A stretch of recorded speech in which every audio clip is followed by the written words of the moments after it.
Welcome my dear students. Today we are going to start a new and most important chapter, chapter 1 of class 11, which is sets. Dear student, a study of sets is very important for class 11 because second chapter of class 11, which is relation and function, which is based on sets and which is impossible without sets. So let's start now.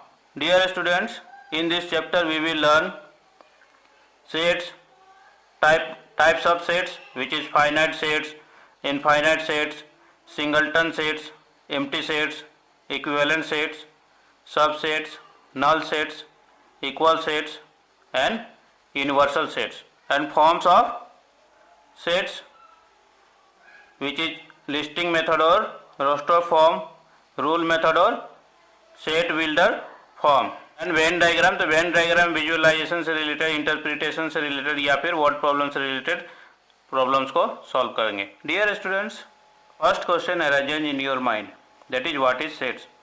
तो चलिए इसे अच्छी तरह से समझते हैं. Here we see some list see, जिसे हम देख सकते हैं books, animals etcetera, can not see, air, heat etcetera, यानी जिसे हम देख सकते हैं, काउंट कर सकते हैं, जिससे हम एग्जैक्ट मीनिंग फाइंड कर सकते हैं, यानी जो यूनिवर्सल ट्रूथ हो उसे सेट्स कहते हैं. So we can define it as sets. और well defined collection of objects is called sets. अब यहाँ पर समझना वेल डिफाइंड. वेल डिफाइंड क्या होता है, एग्जाम्पल्स के थ्रू हम समझते हैं. First example is given that good teacher. तो गुड टीचर तो सबका व्यू अलग अलग होता है. गुड टीचर कोई एग्जैक्ट मीनिंग नहीं है, क्योंकि किसी को एक टीचर पसंद है तो किसी को दूसरा टीचर पसंद है. तो ये इसमें गुड वर्ड जो है ये वेल डिफाइंड नहीं है. सो it is not a set. Second is intelligent student. तो इंटेलिजेंट स्टूडेंट भी कोई भी हो सकता है, इसमें कोई गेस नहीं कर सकता कि वही इंटेलिजेंट स्टूडेंट होगा.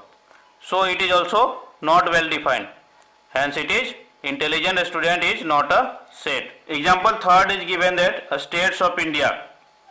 Dear student, we know that there are 29 states in India. We can count them, list them. यानी अगर किसी दूसरे स्टूडेंट से भी पूछेंगे तो वो 29 स्टेट्स ही बताएगा, अदर पर्सन से भी पूछेंगे तो वो 29 स्टेट्स ही बताएगा. तो इसमें मेरे पास एक ही मीनिंग निकल रहा है, तो ये क्या है, वेल डिफाइंड है. सो states of India is example of sets. Fourth example is given the student who have scored 70% और above marks in last semester. तो इसमें दिया है स्टूडेंट जो पिछले सेमेस्टर में 70% या उससे ज़्यादा मार्क्स लाया था. तो इसका लिस्ट हम बना सकते हैं और इसे बदला भी नहीं जा सकता. तो ये सेट्स का एग्जाम्पल है. सो it is sets. Fifth is given that a strong student in a class. ठीक है, अब यह स्ट्रॉन्ग स्टूडेंट के बारे में पूछा गया है. तो स्ट्रॉन्ग कोई भी हो सकता है, यह वेल डिफाइंड नहीं है, और वेल डिफाइंड नहीं है तो यह सेट्स भी नहीं होगी. Six is collection of all vowels in English alphabet. Student, we all know that there are 5 vowels in English alphabet, that is A, E, I, O, U. किसी से भी पूछेंगे तो वो सेम आंसर बताएगा, यानी ये यूनिवर्सल ट्रूथ है और इसे बदला भी नहीं जा सकता है. सो it is well defined. So collection of vowels in English alphabet is an example of sets. तो स्टूडेंट्स, इन एग्जाम्पल्स को देखने के बाद आपको वेल डिफाइंड का मीनिंग भी समझ में आ गया होगा और सेट्स को भी अच्छी तरह से समझ गए होंगे. तो अब हम इसके next part, representation of sets यानी फॉर्म्स ऑफ सेट्स के बारे में समझते हैं. रिप्रेजेंटेशन मीन्स हम सेट्स को कैसे रिप्रेजेंट कर सकते हैं. तो हम सेट्स को listing method, that is roster form, rule method जिसे सेट बिल्डर फॉर्म भी करते हैं, और वेन डायग्राम के फॉर्म से भी हम दिखा सकते हैं. तो इसे बारी बारी से समझने के लिए एक एग्जांपल्स लेते हैं. Example is given that set of first 3 natural number. तो student, we all know that first 3 natural number मेरे पास क्या आएगा, 1, 2 एंड 3.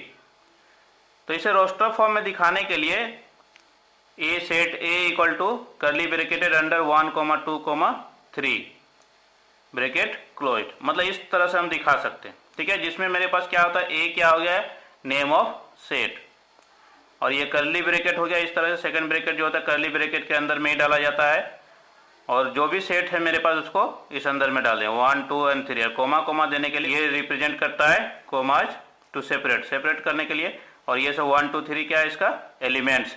तो इस तरह से हम रोस्टर फॉर्म में दिखा सकते हैं। इसमें मेरे पास नंबर के अलावा कुछ भी हो सकता है, अल्फ़ाबेट भी हो सकता है, जैसे set of vowel numbers in English alphabet. तो उसको हम क्या लिखेंगे, वोवेल को हमको दिखाना है, तो सेट ए इक्वल टू लिखेंगे curly bracketed under A, E, I, O, U. इस तरह से हम लिख सकते हैं, और ये इंटरचेंज भी कर सकते हैं। जैसे यहाँ पर आ गया मेरे पास 2, 1, 3 भी लिख सकते हैं, कोई जरूरी नहीं कि सीरियल में ही लिखना है।